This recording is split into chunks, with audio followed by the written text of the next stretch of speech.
Chapter 6 of the Enchanted Typewriter. This recording is in the public domain.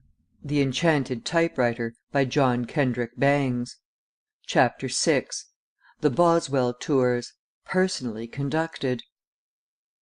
It was, and will no doubt be considered, even by those who are not too friendly towards myself, a daring idea, and it was all my own. One night, several weeks after the interview with Boswell just narrated, the idea came to me simultaneously with the first tapping of the keys for the evening upon the Enchanted Typewriter. It was Boswell's touch that summoned me from my divan. My family were on the eve of departure for a month's rest from care and play in the mountains, and I was looking forward to a period of very great loneliness. But as Boswell materialized and began his work upon the machine, the great idea flashed across my mind, and I resolved to play it for all it was worth. "Jim," said I, as I approached the vacant chair in which he sat, for by this time the great biographer and I had got upon terms of familiarity. "Jim," said I, "I've got a very gloomy prospect ahead of me." "Well, why not?" he tapped off. "Where do you expect to have your gloomy prospects? They can't very well be behind you." "Humph!" said I. "You are facetious this evening." "Not at all," he replied. "I've been spending the day with my old time boss, Samuel Johnson, and I am so saturated with purism that I hardly know where I am. From the Johnsonian point of view, you have expressed yourself ill." "Well, I am ill," I retorted. "I don't know how far you are acquainted with home life, but I do know that there is no greater homesickness in the world than that of the man who is sick of home." "I'm not an imitator," said Boswell, "but I must imitate you to the extent of saying 'Huh!' I quote you, and doing so I honor you. But really I never thought you could be sick of home, as you put it, you who are so happy at home and who so wildly hate being away from home." "I'm not surprised at that, my dear Boswell," said I. "But you are, of course, familiar with the phrase 'stone walls do not a prison make.'" "I've heard it," said Boswell. "Well, there's another equally valid phrase which I have not yet heard expressed by another, and it is this: 'Stone walls do not a home make.'" "It isn't very musical, is it?" said he. "Not very," I answered. "But we don't all live magazine lives, do we? We have occasionally a sentiment, a feeling, out of which we do not try to make copy. It is undoubtedly a truth which I have not yet seen voiced by any modern poet of my acquaintance, not even by the dead baby poets, that home is not always preferable to some other things. At any rate, it is my feeling, and is shortly to represent my condition. My home, you know.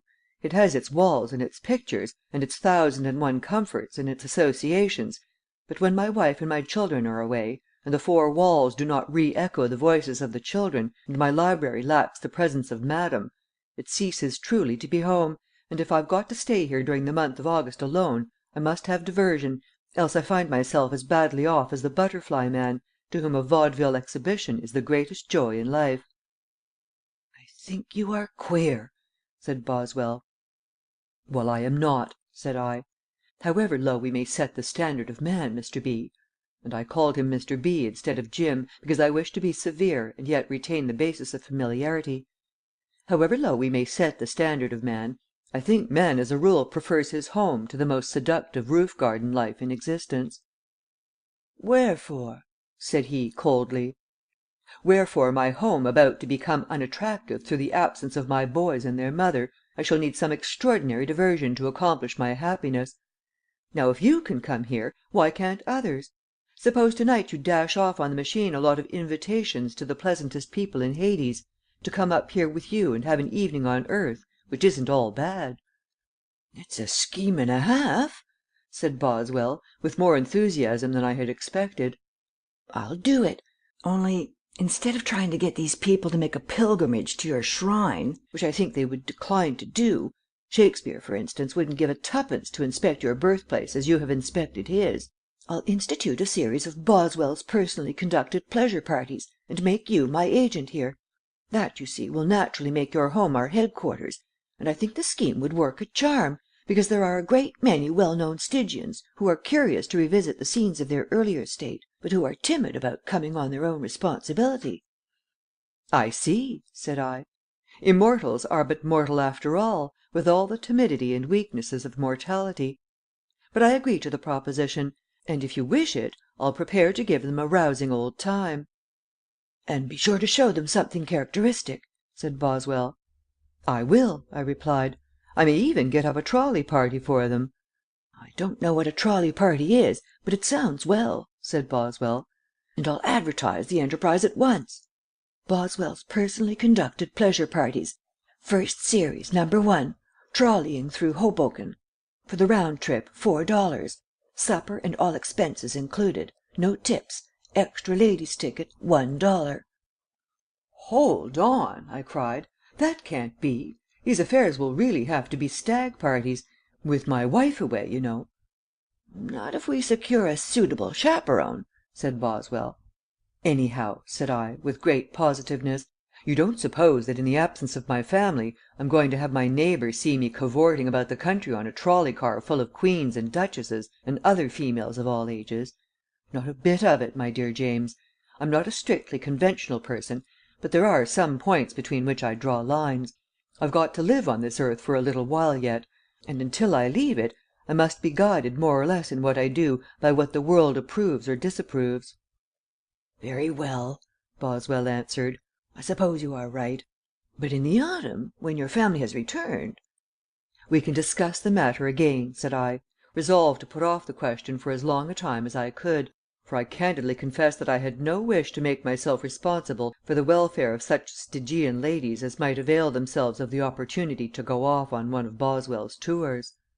"Show the value and beauties of your plan to the influential men of Hades first, my dear Boswell," I added, "and then, if they choose, they can come again and bring their wives with them on their own responsibility."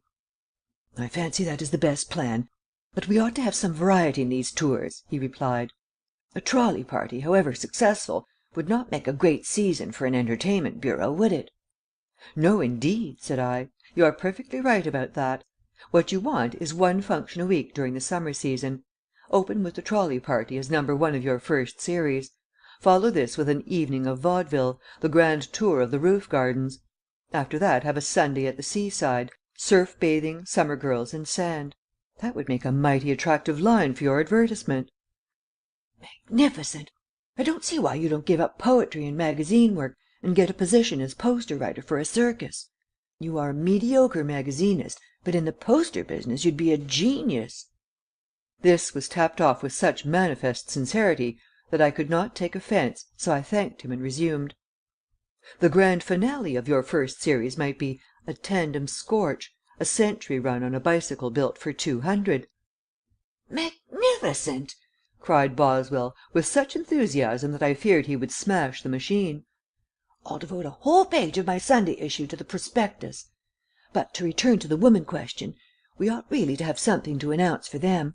Hades hath no fury like a woman scorned, and I can't afford to scorn the sex. You needn't have anything to do with them if you don't want to, only tell me something I can announce, and I'll make Henry VIII solid again by putting that branch of the enterprise in his wife's hands. In that way I'll kill two birds with one stone." "That's all very well, Boswell, but I'm afraid I can't," said I. "It's hard enough to know how to please a mortal woman without attempting to get up a series of picnics for the rather miscellaneous assortment of ladies who form your social structure below. All men are alike, and man's pleasures in all times have been generally the same. But every woman is unique. I never knew two who were alike, and if it's all the same to you I'd rather you left me out of your ladies' tours altogether.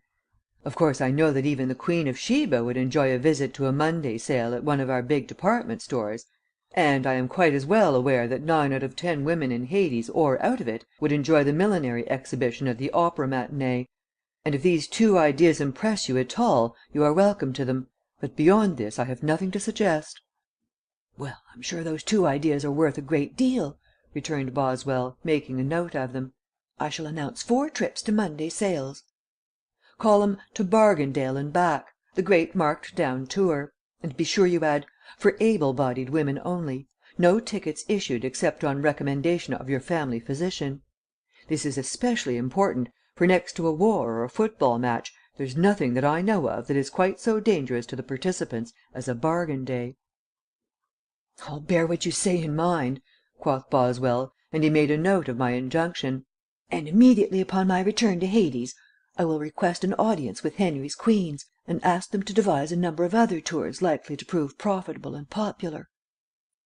Shortly after, my visitor departed, and I retired. The next day my family deserted me and went to the mountains, and all my fears as to the inordinate sense of loneliness which was to be my lot were realized. Even Boswell neglected me apparently for a week.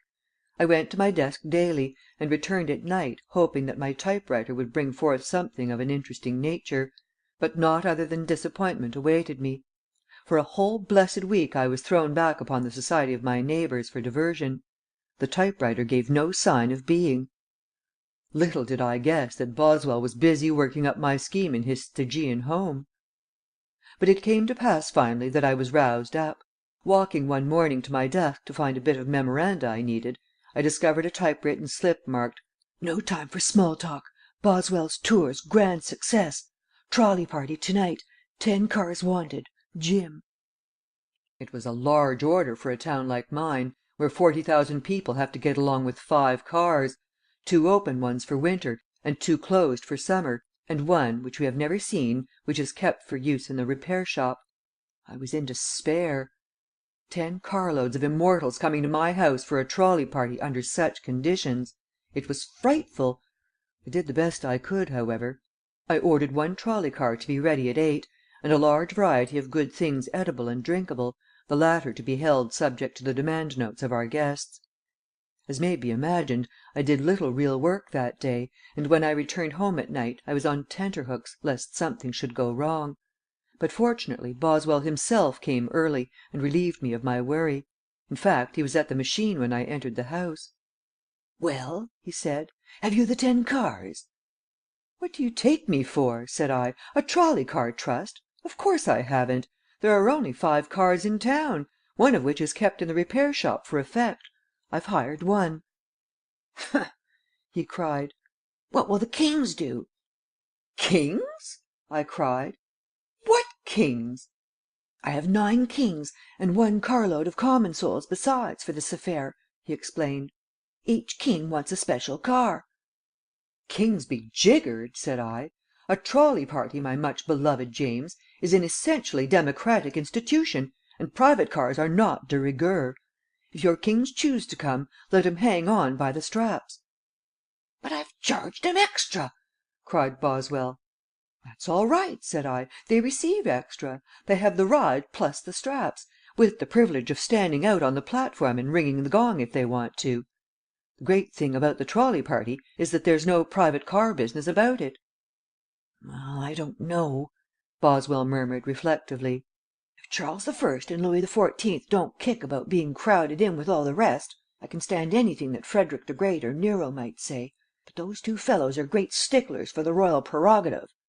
"There isn't any such thing as royal prerogative on a trolley car," I retorted, "and if they don't like what they get they can sit down in the waiting room and wait until we get back."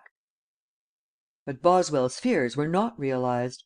Charles and Louis were perfectly delighted with the trolley party, and long before we reached home the former had rung up the fare register to its full capacity, while the latter, a half a dozen times, delightedly occupied himself in mastering the intricacies of the overhead wire.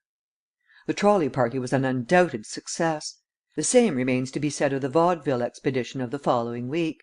The same guests and potentates attended this, to the number of 20, and the Boswell tours were accounted a great enterprise, and bade fair to redeem the losses of the eminent journalist incurred during Xanthippe's administration of his affairs.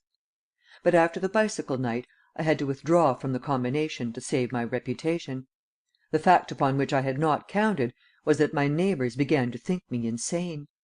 I had failed to remember that none of these visiting spirits was visible to us in this material world, and while my fellow townsmen were disposed to lay up my hiring of a special trolley car for my own private and particular use against the eccentricity of genius, they marveled greatly that I should purchase 20 of the best seats at a vaudeville show seemingly for my own exclusive use. When, besides this, they saw me start off apparently alone on 1 tandem bicycle, followed by 28 other empty wheels, which they could not know were manipulated by some of the most famous legs in the history of the world, from Noah's down to those of Henry Fielding, the novelist, they began to regard me as something uncanny. Nor can I blame them. It seems to me that if I saw one man scorching along a road alone on a tandem bicycle chatting to an empty front seat, I should think him queer, but if following in his wake I perceived 28 other wheels, scorching up hill and down dale without any visible motive power, I should regard him as one who was in league with the devil himself.